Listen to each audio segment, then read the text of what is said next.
Good day, panelists. We are here to present our midterms project for ICSC 0113, which is the scheduling policy of round robin. But before we start, I would like to introduce you to my group mates, Jonald Ace B. Danyo, Angela Glenn C. Limin, Andrew James W. Terrible, and I, James Timothy A. Manuel. The first part of our presentation is about how the round robin work. So to start, round robin scheduling is a preemptive scheduling algorithm designed to provide fair CPU time to all processes in the ready queue.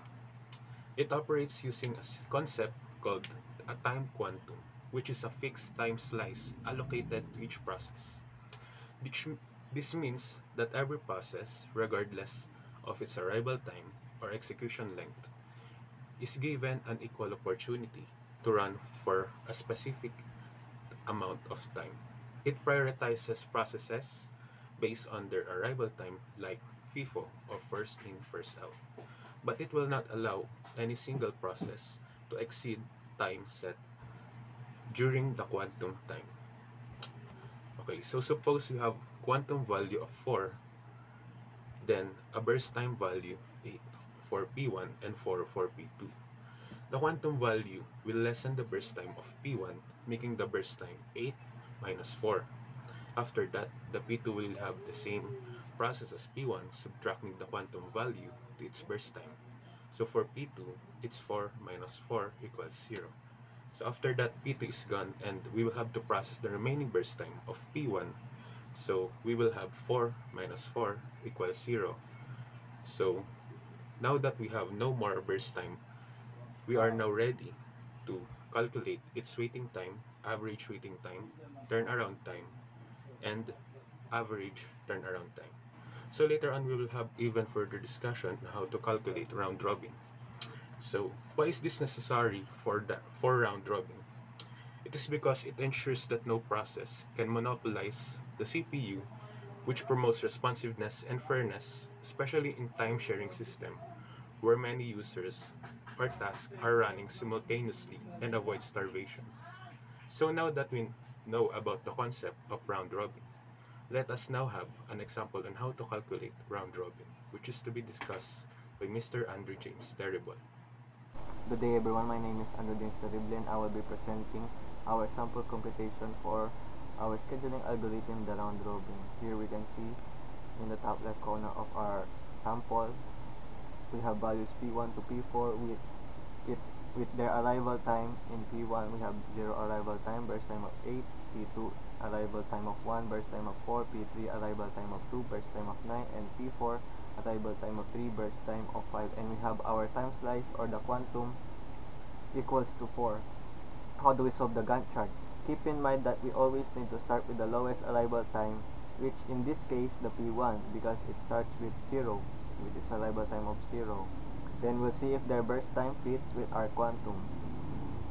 Here our burst time is 8 for our P1, then our quantum is 4. We see that it's fit. We will proceed to let the P1 start the process, and after that we solve the burst time of the process and subtract it to their process time, which is here 8 minus 4, and the remaining burst time is 4. We keep doing this until we reach P4, and what comes after that? We look who is in queue the longest, which is P1, because we can see here that P1 is the first one to start, then the first one to have the remaining burst time. And we will still look if their burst time fits with our quantum, and then let it start the process. What should we do if the BT does not fit the quantum? We will let their remaining burst time. Here, let me show you that in P3 it has a remaining. In P4, let me show you in P4 they have a remaining burst time of 1, and 1 does not fit with our quantum. We will let all this remaining time go into process. And here you can see 24 plus our remaining burst time equals 25. 24 plus 1 is 25. Then we will solve, and we keep doing this until there is no more remaining burst time in our processes. Now, how do we solve our waiting time?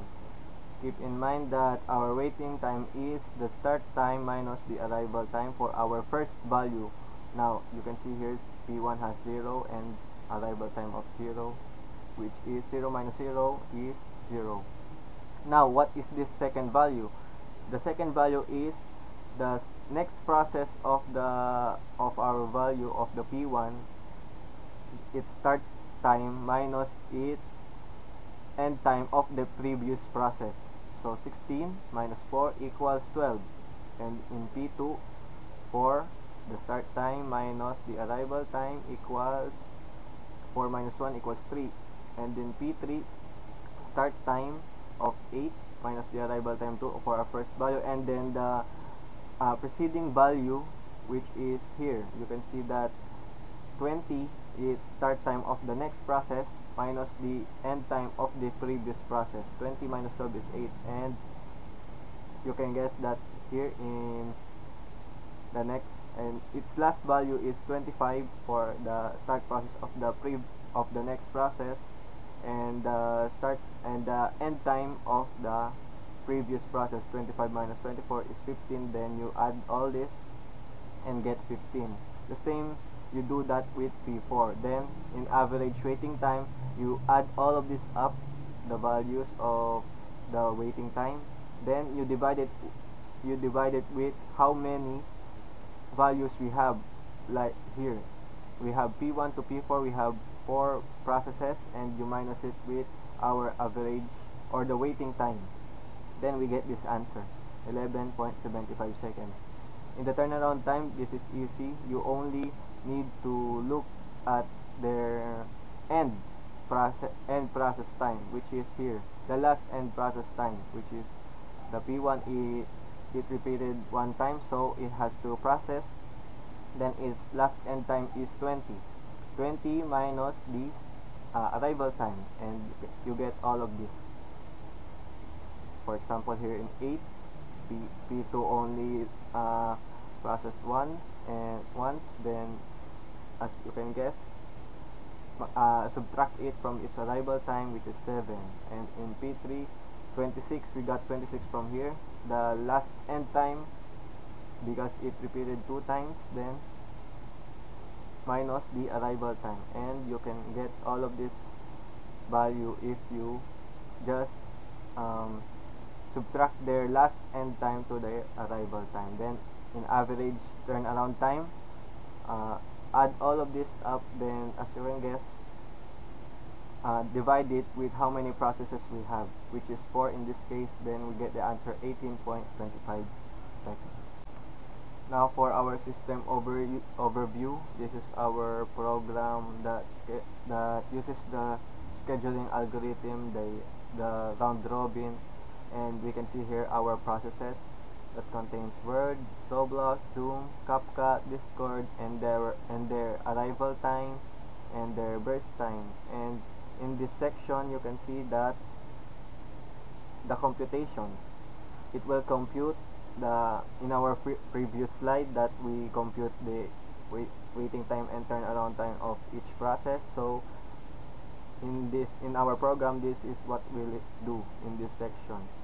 And after that, here in the bottom section, they will get the average, which is, like I said before, we will divide it by the number of processes we have, and that's what it will do in this section. So we get the average waiting time for all this, 5.86 seconds, and the average turnaround time is 9 seconds.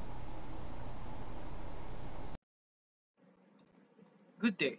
I'm Angelo Glenn Siliman, and I'll be walking you through the round robin scheduler input and event log for output interface. On this part of the interface, users can enter the values needed for the round robin scheduling. These include the time quantum, number of processes, process names, arrival times, and burst times. For this, we use simple text fields where the inputs are separated by commas. This section is what starts the whole scheduling process once the user clicks the Run button. Next, this section is where the output of the scheduling is displayed. It shows the event log, which records when a process enters the system, when it starts running, and when it completes. We also included an execution summary at the bottom, which displays the average waiting time, average turnaround time, and the CPU lifetime.